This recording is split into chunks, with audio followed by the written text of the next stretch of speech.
네, 시청자 여러분 안녕하세요. 수익을 말하다 김동석의 암호화폐 부자 병법의 김은혜입니다. 자, 지난 시간까지 다양한 내용들 저희와 함께 하셨는데요. 4차 산업혁명과 블록체인, 암호화폐에 관련된 정보와 기사가 정말 많이 넘쳐나고 있습니다. 현명한 투자를 위해서는 미래에 대한 앞선 정보, 습득이 가장 선제되어야 할 부분인데요. 오늘 이 시간은 수익을 말하다와 함께 하시면서 암호화폐의 투자 포인트 꼼꼼하게 챙겨가 보시길 바라겠습니다. 자, 오늘도 다양한 정보들 여러분들과 함께 할 텐데요. 말씀드린 내용에 대해서는 투자 판단에 대한 조언입니다. 해당 상품의 가치와 수익률을 보장하지 않는다는 점 오늘도 이해해 주시길 바라겠습니다. 자, 오늘도 함께 암호화폐의 투자 전략을 제시하고 궁금증을 풀어주실 전문가님 나와 주셨습니다. 골든블로커의 김동성 대표님 자리해 주셨습니다. 안녕하세요. 안녕하세요. 네, 반갑습니다. 대표 김동성입니다. 네, 반갑습니다. 지난 시간에 암호화폐 이 가치 투자에 대한 부분을 짚어주셨는데요. 실생활에 사용되어지느냐가 좀 관건이라고 말씀을 해주셨어요. 그렇다면은 현실화하기 위해서 정말 많은 연구들이 계속해서 이어지고 있죠? 네, 그렇습니다. 예. 지금 서울시에서는요, 하루에도 수십 군데에서 미드업이나 컨퍼런스 등등 대규모의 행사들이 많이 열리고 있는 것이 그것을 증명한다고 할 수가 있겠습니다. 네, 알겠습니다. 많이들 좀 이런 연구라든지 그런 강연회가 이어지고 있는 상황인데요. 앞으로도 발전 여력이 정말 무궁무진한 암호화폐와 그리고 블록체인에 대한 부분이 아닐까 싶습니다. 자, 그러면은 오늘은 또 어떤 강의를 준비하셨는지 오늘 강의 내용도 정말 궁금합니다. 네. 지금 전 세계에 암호화폐가 넘쳐나고 있습니다. 네. 그야말로 우리가 흔히 얘기하는 암호화폐의 춘추전국 시대다 이렇게 얘기를 하거든요. 넘쳐나는 암호화폐에 대해서 좀 얘기를 나눠보고요. 네. 그리고 그러한 암호화폐들은 어떤 절차를 거치면서 개발이 되어지고 있는가와 그리고 진정한 암호화폐를 선택하는 것은 어떤 방법이 있는지에 대해서 좀 말씀을 나눠보도록 하겠습니다. 네, 알겠습니다. 무엇보다도 보시는 시청자분들이 정말 궁금해하실 내용입니다. 어느 암호화폐를 좀 가치를 두어서 투자를 하고 알아봐야 되는지에 대해서 오늘 1시간 동안 알차게 여러분들에게 풀어주신다고 하니까요. 오늘도 끝까지 채널 고정해 주시길 바라겠습니다. 자, 그럼 오늘 암호화폐에 대한 춘추 전국시대 내용 들어보도록 하겠습니다. 지금 가치 있는 암호화폐라는 것은 목적한 기능에 잘 활용될 수 있는 것이 아닌가라는 생각을 하고요. 우리는 똑같은 사물, 똑같은 현황을 두고 한 사람은 이건 흙이다, 한 사람은 백이다. 지금까지 인류의 변천사에 있어서 지폐 이후에 정말 오랫동안 사용된 그런 화폐의 본질적 기능을 할 수 있는 것이 진정한 암호화폐이다. 머지않아서 암호화폐 시장은 영이 될 것이다 라고 얘기를 합니다. 김동성 대표의 암호화폐 부자 병법 지금 바로 시작합니다.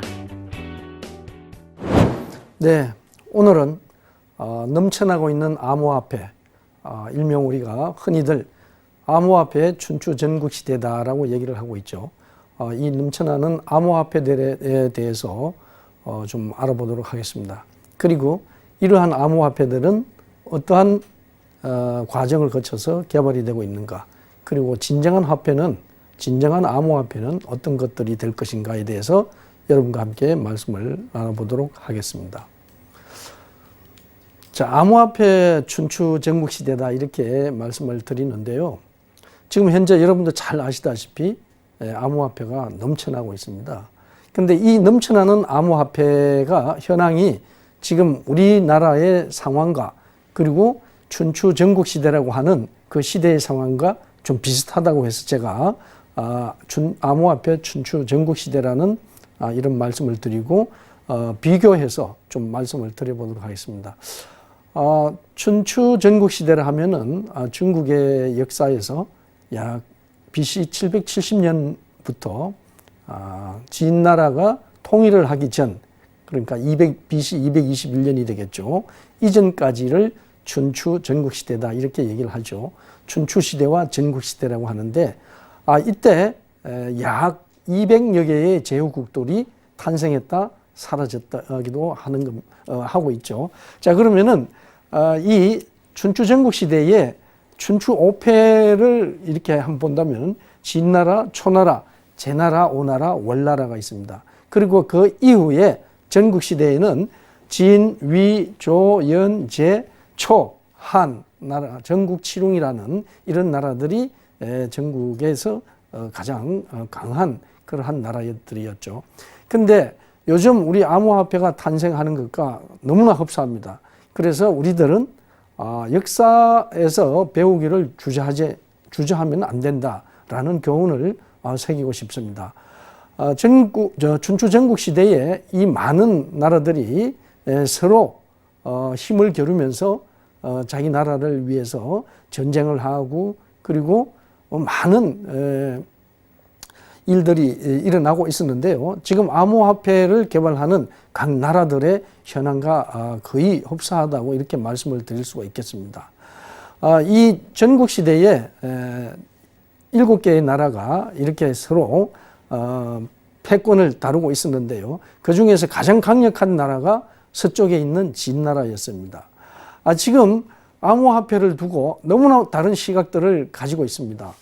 어떤 사람은 벤처 캐피탈 투자자인 팀 드레이퍼라는 사람은 앞으로 15년 후에 암호화폐가 지금보다 400배가 넘는, 그래서 약 80조 달러의 시장을 형성할 것이다라고 하는가 하면은, 어떤 사람은 머지않아서 암호화폐 시장은 0이 될 것이다라고 얘기를 합니다.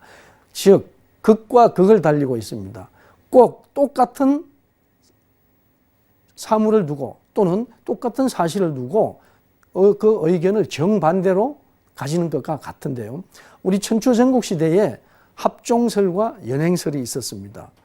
소진이라는 사람이, 유세가가 합종설을 주장을 해서 강력한 진나라에 대응하기 위해서는 우리 나머지 6국이 힘을 합쳐서 동맹을 맺어야 된다라고 해서 진나라를 견제하는 합종설을 이렇게 펼쳐서 성공을 했고요. 그리고 그 이후에 장이라는 사람은 연행설을 이렇게 펼쳤죠.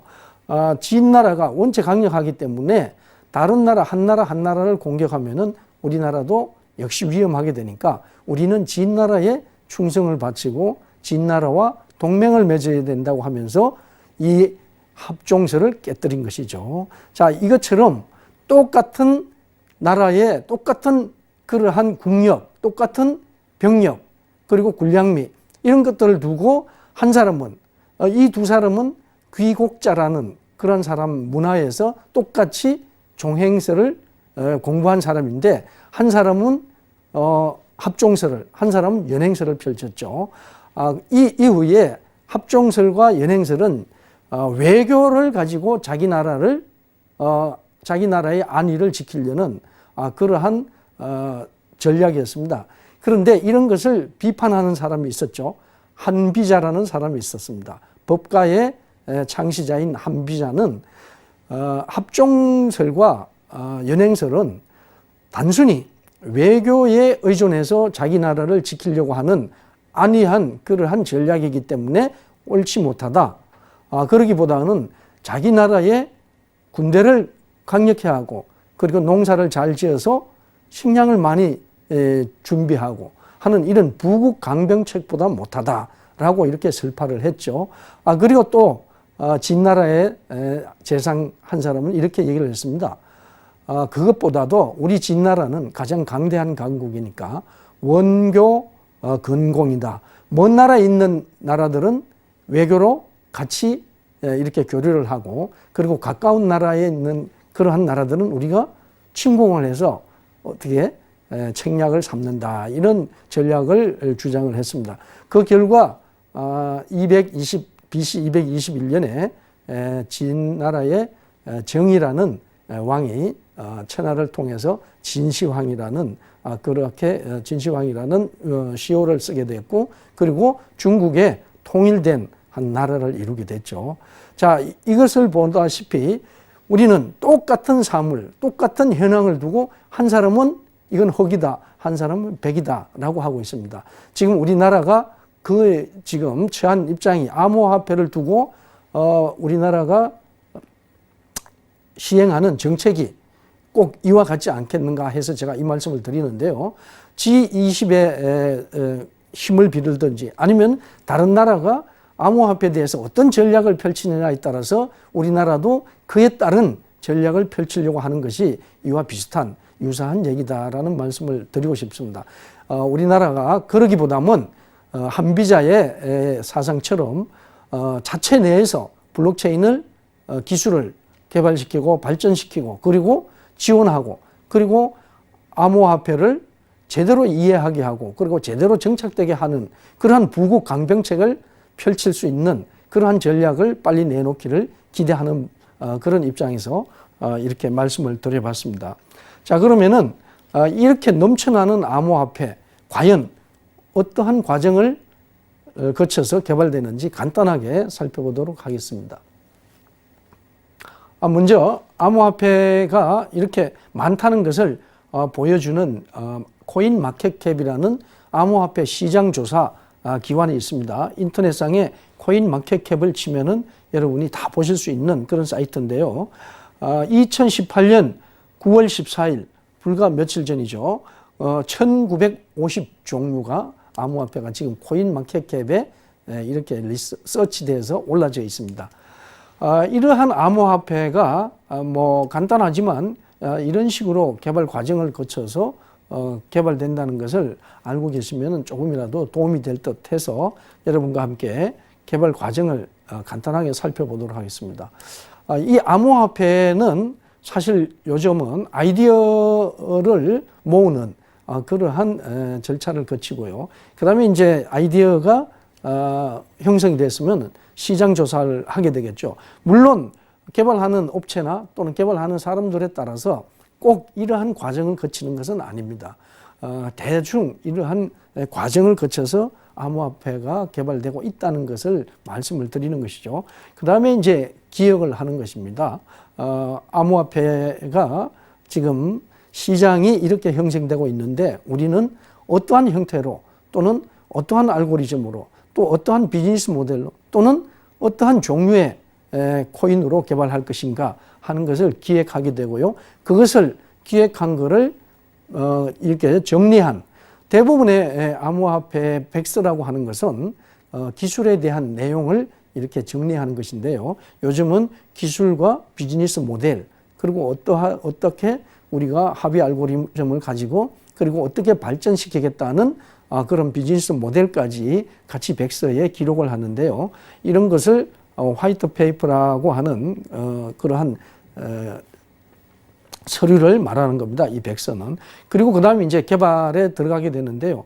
여러분이 아시는 이 암호화폐는 약 크게 개발 과정이나 개발 방법 또는 개발에 사용하는 툴에 따라서 토큰과 자체 블록체인을 가진 메인 코인이라고 하는 그러한 두 가지 형태로 개발되게 되어 있는데요. 토큰의 대표적인 것은 DApp이라고 해서 이더리움이 있습니다. 이더리움 기반에서 움직일 수 있는 ERC20라는 이러한 그 방법으로 개발되는 것이 토큰의 대표적이라고 할 수 있고요. 그 다음에 이제 자체 블록체인이라는 것은 이 다른 플랫폼에 연동해서 이 암호화폐가 개발되고 그리고 거래가 되고 그리고 사용되어지는 것이 아니라 자체 블록체인을 가지고 이거는 완벽하게 다른 블록체인이나 코인과 연동되지 않는 기술을 가지고 만들어지는 것을 자체 코인이라 그러고 자체 블록체인 또는 메인넷이라고 이렇게 얘기를 하죠. 그렇게 해서 이 암호화폐는 기존의 주식과는 좀 다른 그런 양상을 띠고 있죠. 기존의 주식은 IPO라고 해서 금융감독원이나 증권거래위원회 등등 여러 곳에 많은 기준에 충족이 돼야만이 주식 공모를 할 수가 있는데 ICO, Initial Coin Offering이라고 하는 이 ICO는 그런 과정을 거치지 않고 비교적 좀 쉽게 많은 사람으로부터 자금을 모아서 암호화폐를 개발할 수 있도록 진행되고 있는 것이 ICO라고 하겠습니다. 그리고 ICO를 통해서 모집된 그러한 자금을 가지고 계속적으로 개발을 하게 되고 그리고 개발이 어느 정도 되면은 테스트를 하게 되는 거죠. 이런 것들을 우리가 알파 테스트다 이렇게 얘기를 하고요. 그 알파 테스트를 거치고 또 뭐 잘못된 부분이라든가 또는 수정해야 될 부분 이런 것들을 검증하고 고쳐서 다시 이제 베타 테스트를 거치고 그렇게 해서 직접 사용하는 환경에 내놓는 것을 릴리즈라 이렇게 얘기를 합니다. 그리고 뭐 그 상황에 따라서 거래소에 상장을 하기도 하고 상장을 안 하는 그러한 코인도 있습니다. 대충 이렇게 암호화폐가 개발되는 과정을 한번 살펴봤습니다. 그러면은 이제 진정한 암호화폐 선택하기라는 이러한 제목의 말씀을 좀 드려보겠는데요. 진정한 암호화폐라는 것은 지난 시간에도 얘기했지만 가치 있는 암호화폐가 아닐까 이렇게 생각을 합니다. 지금 가치 있는 암호화폐라는 것은 목적한 기능에 잘 활용될 수 있는 것이 아닌가라는 생각을 하고요.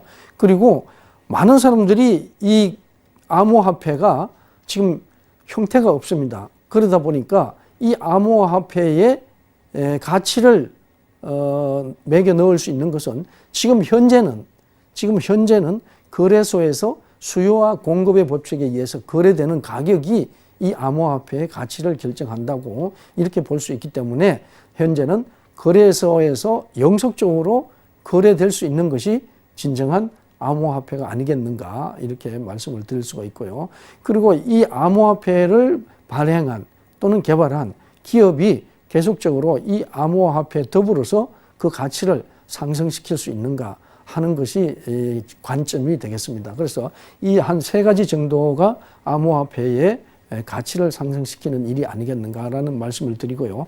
자, 그러면은 이러한 수없이 많은 암호화폐가 탄생을 하고 또 많은 전문가라고 하는 사람들이 이 암호화폐에 대한 분류를 각기 다르게 하기도 합니다. 그런데 여기에서는 지금 암호화폐에 대해서 가장 법이 잘 정비된 스위스의 주크라는 지방에서 그리고 통용되고 있고 그리고 스위스의 핀마라는 그러한 금융당국에서 발표한 암호화폐에 대한 분류를 기준으로 해서 말씀을 좀 드려보도록 하겠습니다. 스위스 핀마에서는 암호화폐를 지불형 화폐와 그리고 기능형 화폐, 다시 말씀드리면은 유틸리티라고 이렇게 얘기를 합니다. 유틸리티 화폐라고 하고 그 다음에 자산형 화폐로 이렇게 분류를 합니다. 자산형 화폐는 정권형이라고 이렇게 말씀을 드릴 수가 있는데요. 이것과는 좀 견해가 다르게 미국의 SEC, 미국의 정권위원회에서는 2가지로 분류를 하고 있습니다. 지불형이나 기능형을 합친 그런 유틸리티형과 그리고 자산형 화폐를 얘기하는 시큐리티 화폐 2가지로 지금 분류를 하고 있는데요. 지불형 화폐라고 한다면은 그야말로 우리가 잘 이해하고 있는 결제를 할 수 있거나 물품을 사고 그 돈을 지불할 수 있는 이런 곳에만 활용할 수 있는 그런 화폐를 지불형 화폐다 이렇게 얘기를 합니다. 이 지금 현행 화폐, 지불형 화폐는 ICO를 규제하는 그러한 국가에서는 KYC라 자금 세탁 방지를 규정을 적용하고 있습니다. 이 암호화폐를 거래하는 이 사람이 과연 정상적인 사람인가 문제가 있지 않은 사람인가 하는 것을 이렇게 먼저 검토해야 되는 그러한 자금 세탁 방지 규정이 적용되고요. 기능형 화폐에서는 유틸리티, 그러니까 예를 들면은 어떤 개발 업체가 비즈니스 모델을 하나 정했습니다. 그 비즈니스 모델을 활성화시키기 위해서 거기에 사용할 수 있는 한 도구로서 쉽게 예를 들면 포인터 같은 이런 개념으로 활용을 하는 것을 유틸리티형이라고 얘기를 하고요. 그 다음에 이제 자산형 화폐라고 하는 것은 이 화폐가 주식이나 어떤 그러한 정권, 파생상품, 채권 이런 형태에 각밖에 향후에 이 화폐를 소지하고 있음으로 인해서 나에게 어떠한 배당이나 이익이 돌아올 수 있는 그러한 화폐에 해당한다면은 이 화폐를 최초에 만들 때 의도와는 달리 이런 것들은 정권형 화폐로 분류한다. 이렇게 지금 분류를 하고 있습니다. 자, 그러면은 우리가 여기에서 기억할 거는 진정한 암호화폐 그것은 가치 있는 암호화폐일 것이다라고 말씀을 드릴 수 있고, 그 다음에 이제 스위스나 법이 정비된 미국 같은 그러한 당국에서는 이 화폐를 어떻게 분류하고 있는가에 대해서 알아봤습니다.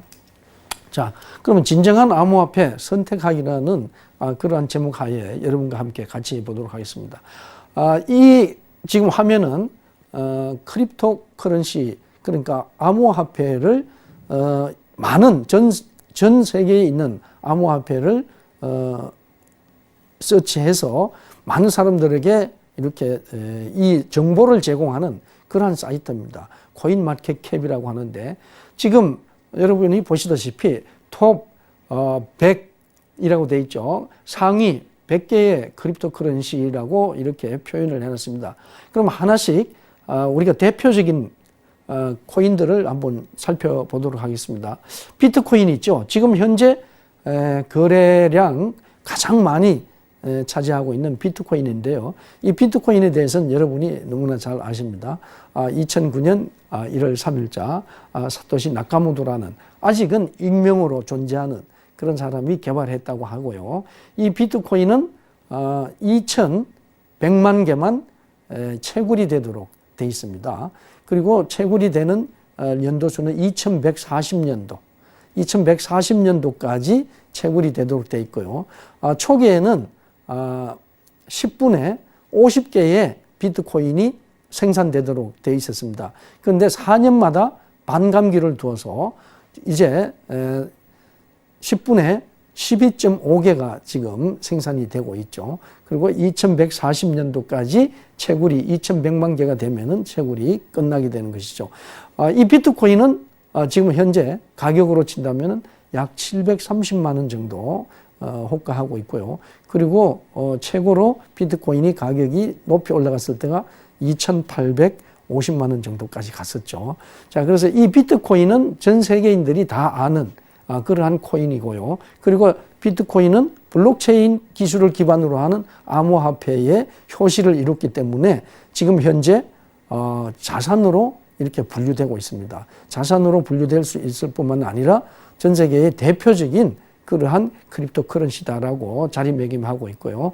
그리고 그 뒤를 이은 이더리움부터 지금 1950개가 코인마켓캡에 소개되어 있는데, 이 비트코인 이외의 코인들을 우리는 알트코인이다 이렇게 얘기를 합니다.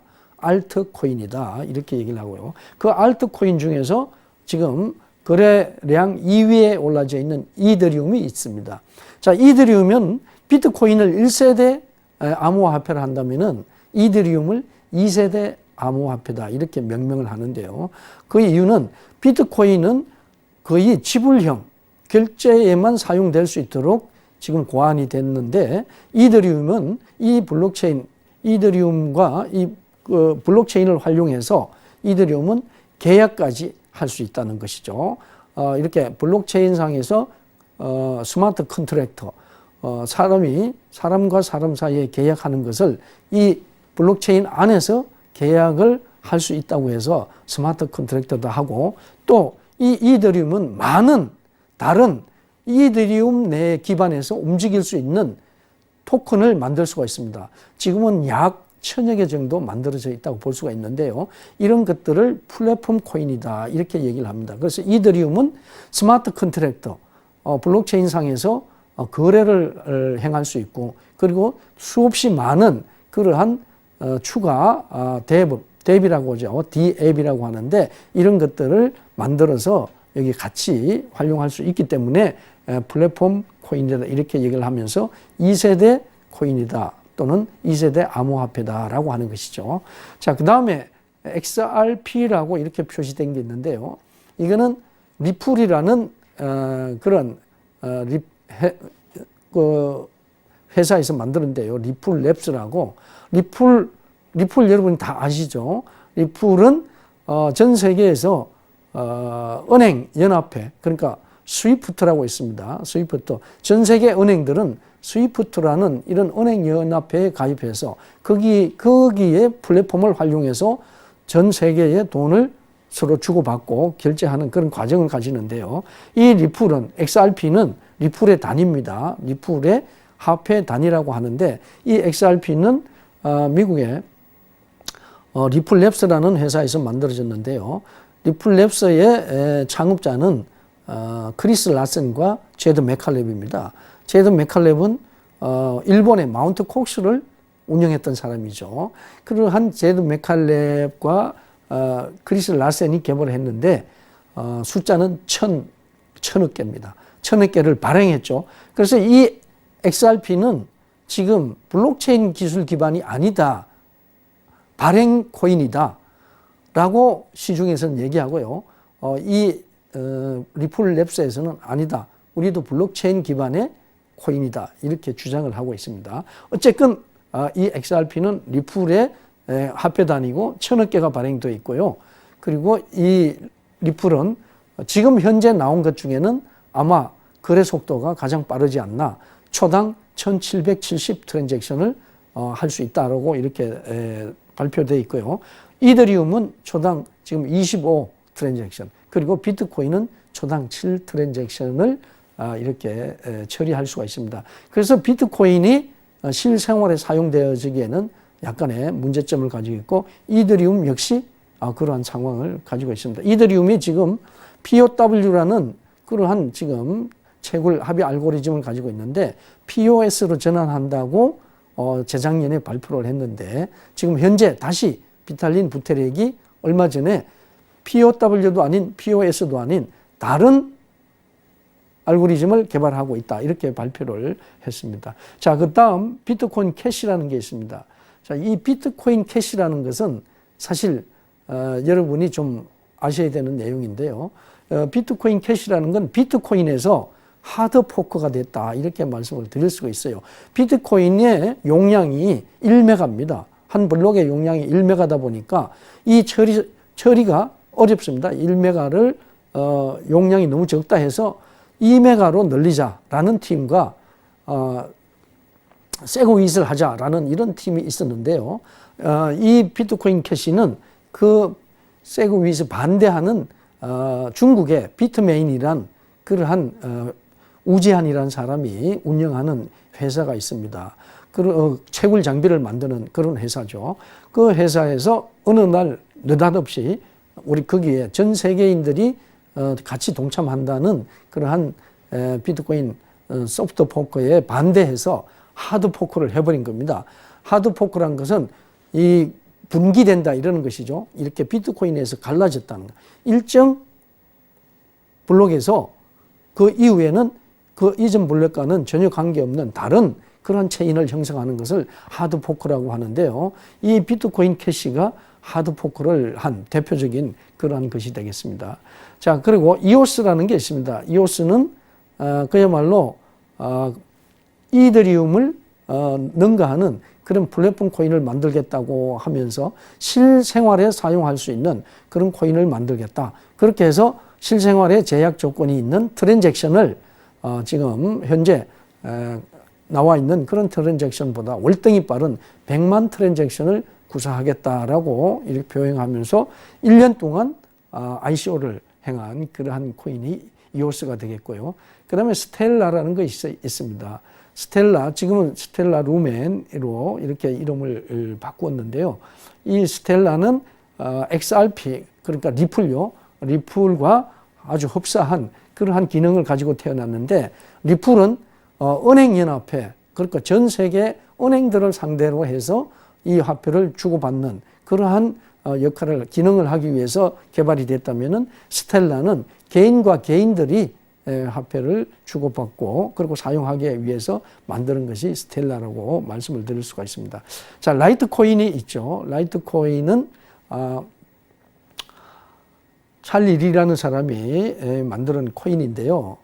이 라이트코인은 사실 비트코인과 흡사합니다. 근데 비트코인을 모방해서 만든 그러한 코인인데, 비트코인과 숫자라든가 블록 생성 시간이라든가 또는 채굴량이라든가 이런 것이 좀 다른 그러한 코인이죠. 테드라는 게 있습니다. 여러분, 테드는 그야말로 이제 스테이블 코인이다라고 할 수 있는 그러한 코인이라고 할 수 있는데, 테드는 $1에 고정되어 있는 그러한 코인이죠. 그 모네로가 있고요. 카르다노, 아이오타, 대시가 있는데 모네로, 대시, 제트캐시 이 세 부분을 하나로 엮어서 말씀을 드려볼게요. 다른 것들과 특징이 있는데 모네로와 대시, 제트캐시는 다른 것과 좀 다른 양상을 가지고 있습니다. 그것은 뭔가 하면은 익명성입니다. 모네로 그리고 대시, 제트캐시 이 세 가지는 완벽하게 이 사용한 사람들의 신원을 익명으로 처리합니다. 예를 들면은 한 블록에 여러 개의 거래가 입력이 되어서 출력이 될 때는 그것이 여러 개 입력이 된 코인 주소 또는 코인들이 이렇게 섞여서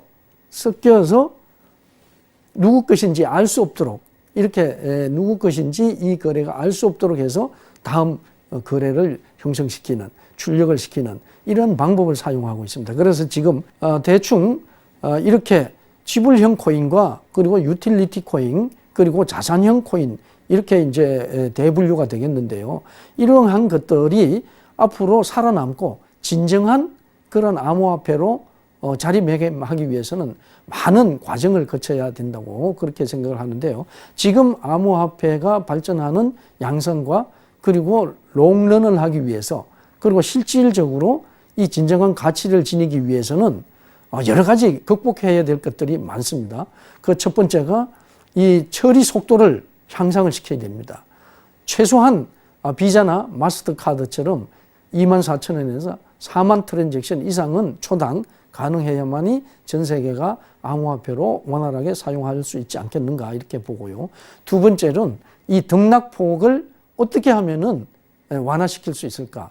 이 등락폭을 어떻게 하면은 크게 하지 않고 일반인들이 사용해서 무리 없을 수 있겠는가 하는 것을 검토해야 되는데요. 자, 그것이 지금 국가들이 발행하는 그러한 코인과 예를 들면은 쉽게 이해가 됩니다.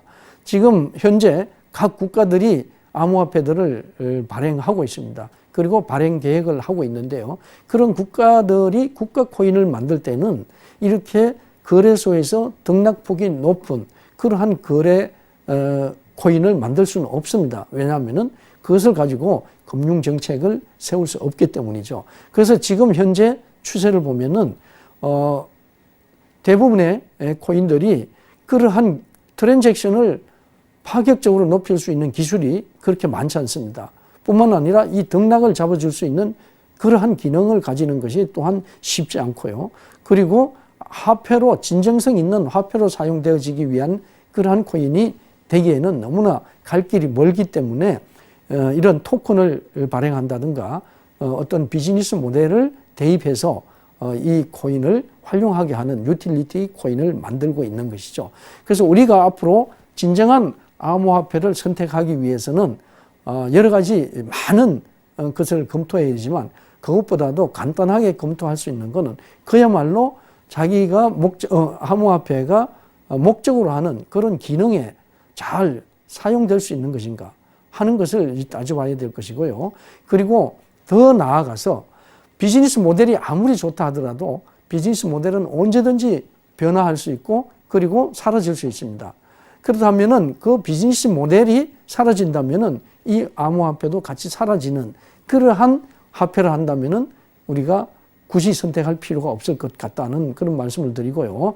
화폐로서의 진정한 가치를 발휘할 수 있는 그러한 것들이 본질적인 암호화폐이기 때문에 우리가 암호화폐를 선택하는 방향에 있어서는 지금까지 인류의 변천사에 있어서 지폐 이후에 정말 오랫동안 사용될 그런 화폐의 본질적 기능을 할 수 있는 것이 진정한 암호화폐이다. 저는 이렇게 판단을 하는 것입니다. 그래서 지금 많이 개발되고 있는 것 중에 이 지폐 이후에 올 그런 화폐로서 진정 몇십 년, 몇백 년까지 화폐로 사용되어질 수 있는 그러한 기능을 할 수 있는 화폐가 과연 어떠한 것인가 라는 것을 찾아서 우리가 선택하는 것이 현명한 진정한 암호화폐 선택하는 방법이 아닐까 이렇게 생각을 합니다.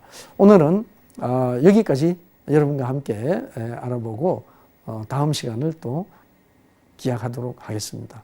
감사합니다.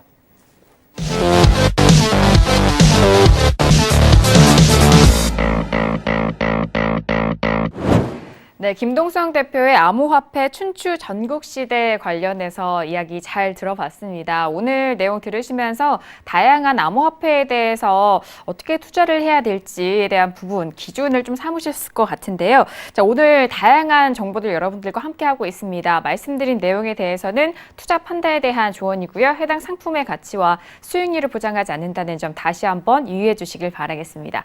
자, 그렇다면 추가적으로 궁금한 점들 좀 질문을 나눠보도록 할게요. 대표님, 춘추 전국시대라는 말이 정말 어울릴 만큼 최근에 정말 많은 다양한 암호화폐들이 하루에도 몇 개씩 생겼다가 또 소멸하고 하고 있습니다.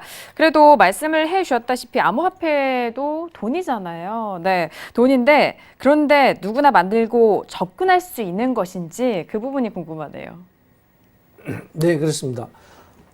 이 암호화폐는 사실 지금 현재 돈만 있으면은 누구나 만들고 접근할 수 있다고 보는 것이 맞을 것 같습니다. 기술은 이제 보편화되고, 네. 물론 이제 어떠한 그 향상성에 있어서는 차이가 있을지 모르겠지만 누구나 보편화된 그러한 기술을 가진 기술자들을 함께 한다면은 누구든지 접근할 수 있고 만들 수 있다고 하는 것이 맞을 것 같습니다. 알겠습니다. 정말 하루에도 몇 개씩 너무 종류가 많아서 오늘 강의 말씀을 통해서 그 기준을 좀 삼으실 수도 있을 것 같아요. 그렇다면은 처음 암호화폐가 출시가 됐을 때는 단순히 이렇게 투기 상품, 투자 상품이 아니었을 것 같은데 앞으로 암호화폐가 지향해야 할 목적과 그리고 방향성은 어떻게 보실까요? 처음에 암호화폐가 이 출시되고 탄생될 때는 분명히 말씀드려서 이러한 투기적 현상을 유도하려고 한 건 아니었겠죠. 그렇죠. 대표적으로 예를 든다면은 중앙 집중형의 권력 집중형의 어떤 금융기관의 부조리한 부분 이런 것들을 해소하고 그러한 폐해를 없애기 위해서 누구나 공유하고 그리고 중앙 집중 권력 금융기관이 없어도 개인과 개인 간에 이러한 서로 화폐를 주고받을 수 있도록 할 수 있는 그런 기능들을 하기 위해서 탄생을 한 것인데 네. 지금 우리 사회에는 금융공학이 너무나 발달되어 있습니다. 사실 선물이라든가 옵션이라든가 뭐 등 이런 파생 상품이 많거든요. 네. 그 중에 이제 석유라든가 뭐 또 금이라든가 이런 것들이 지금 파생 상품으로 거래가 되어 있거든요. 그런 것들은 실물이 왔다 갔다 하지 않습니다. 그런데 인터넷상에서 이렇게 거래가 되는 것이거든요. 그렇죠. 그런 것처럼 그런 금융공학이 너무나 발달되어 있다 보니까 본질이 전도됐다. 이렇게 본말이 전도됐다. 저는 그렇게 말씀을 드립니다. 암호화폐가 탄생해서 거래소에서 거래되기 전에 시중에서 먼저 이렇게 사용이 되어져야 되지 않겠습니까? 네. 그게 본질적인 기능인데 그런 기능을 하기 전에 이 금융공학적 차원에서 이 탐욕스러운 사람들이랄까 그런 사람들이 먼저 거래소를 만들고 거래를 시작했기 때문에 어떤 투기적 성향이 있는 것으로 비춰지지 않는가 이렇게 생각이 됩니다. 알겠습니다. 뭐 해외 선물 안에서도 금이라든지 말씀을 해주셨던 그런 크루드 오일, 현물과 선물 모두 이렇게 거래를 하시잖아요. 예, 예, 뭐 예. 당연히 뭐 해지 그렇습니다. 그런 목적으로 현물도 거래는 하지만 네, 맞는 그렇지만 말씀이신 것 그런 같습니다. 현물 네. 거래 현물을 왔다 갔다 하지 않고 하는 우리가 네. 인터넷상에서 거래하는 것들은 사실상은 실생활에 사용되어지고 있는 자산이나 재화들이거든요. 그렇죠. 근데 이 암호화폐들은 그렇게 앞으로 거래될 수 있는 것들도 있지만 거래되지 않을 것들도 네. 많을 거거든요. 그러면 그러한 기준으로 본다면은 지금 현재 탄생한 그런 암호화폐들 그런 것들 중에 실생활에 사용되지 않을 것들은 아마 어쩌면은 다 도태되지 않을 것인가 그렇게 볼 수가 있습니다. 예. 알겠습니다. 앞서서도 말씀을 해주셨다시피 암호화폐에 관련돼서는 정말 이름도 다르고 뭐 알트코인으로 구분되어지는 부분도 있는데요. 앞으로 어떤 암호화폐가 나오게 될까요? 지금 어제도 제가 암호화폐 이 컨퍼런스나 또는 전시회나 하는 곳을 가봤는데요. 네. 우리가 상상도 할 수 없는 그러한 기발한 정말요? 아이디어를 가진 그러한 그 암호화폐들이 너무나 많이 나오고 있습니다. 그러나 이제 그런 것들은 조금 전에 우리가 암호화폐의 종류를 살펴봤듯이 거의 그 유틸리티형을 지향하는 것이죠. 네. 그것은 일정한 비즈니스 모델에 근거해서 사용되어지는 그런 것들이고요. 진정으로 이 화폐의 가치를 느끼게 할 수 있는 것이라 한다면은 사실상 어느 분야나 어떤 사람이나 일반적으로 지금 지폐와 같이 사용할 수 있는 그러한 그렇게 사용되는 그런 화폐를 지향해야 되지 않을까 그런 생각입니다.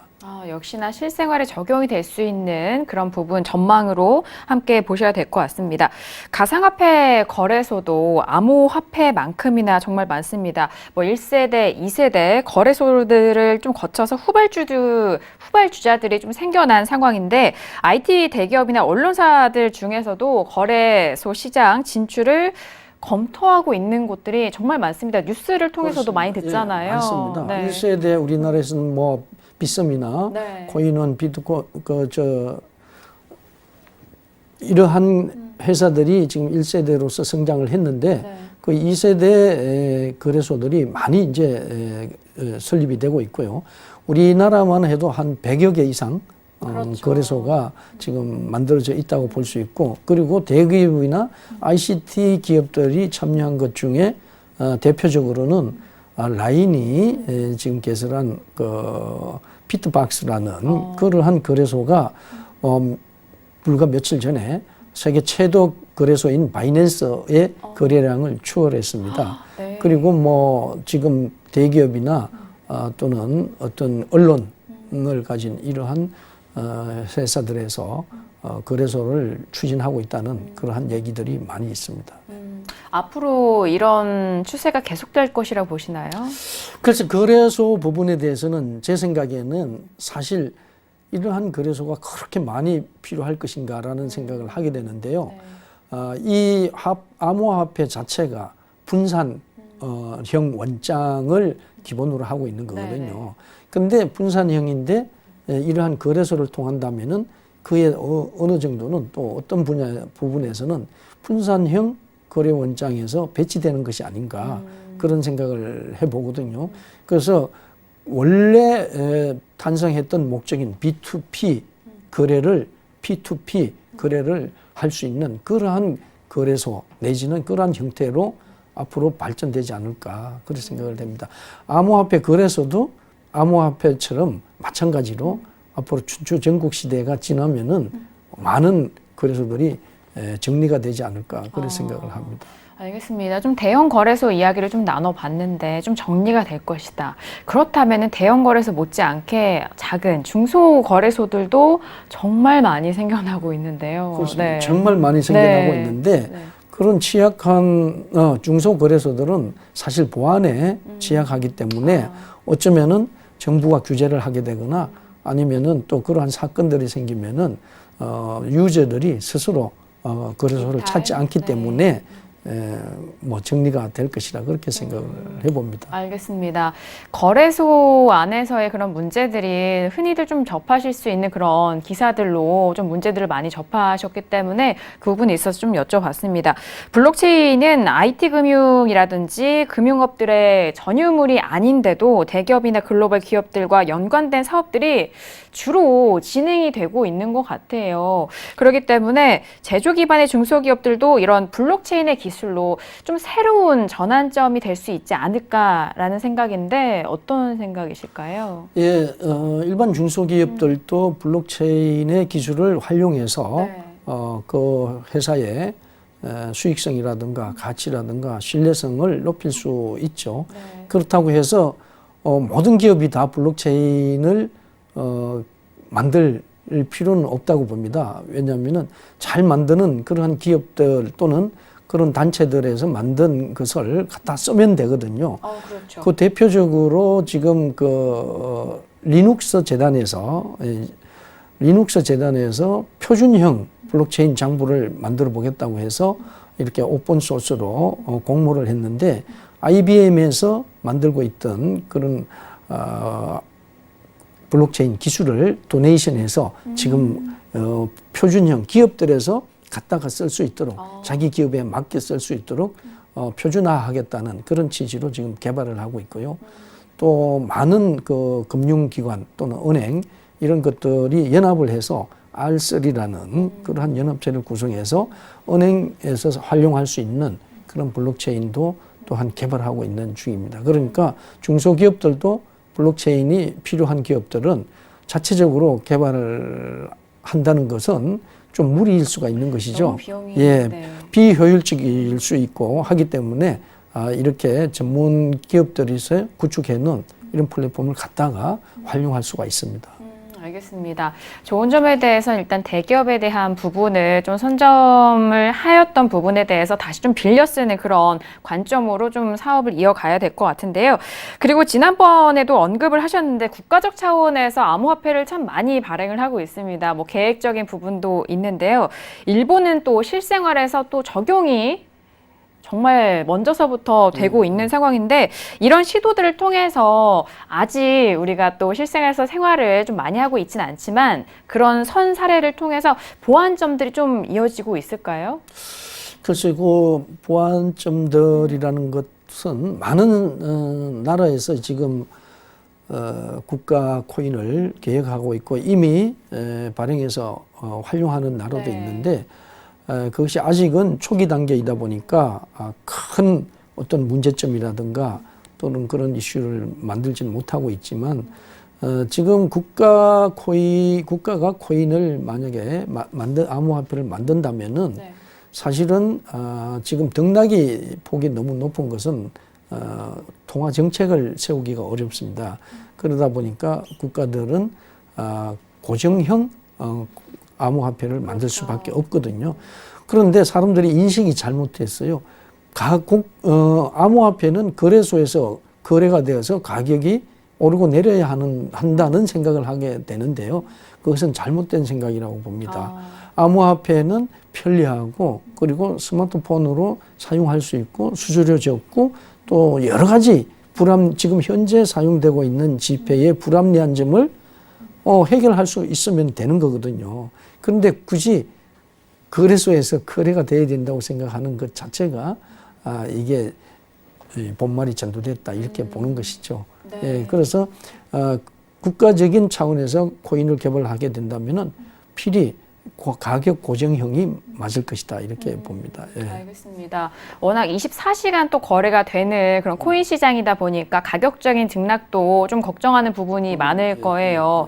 그렇다면 일본 쪽에서는 보완할 점이 추가적으로 좀 나오지 못하는 상황이라는 건 거래량이 그렇게 많지는 않아서도 그럴 것 같은데요.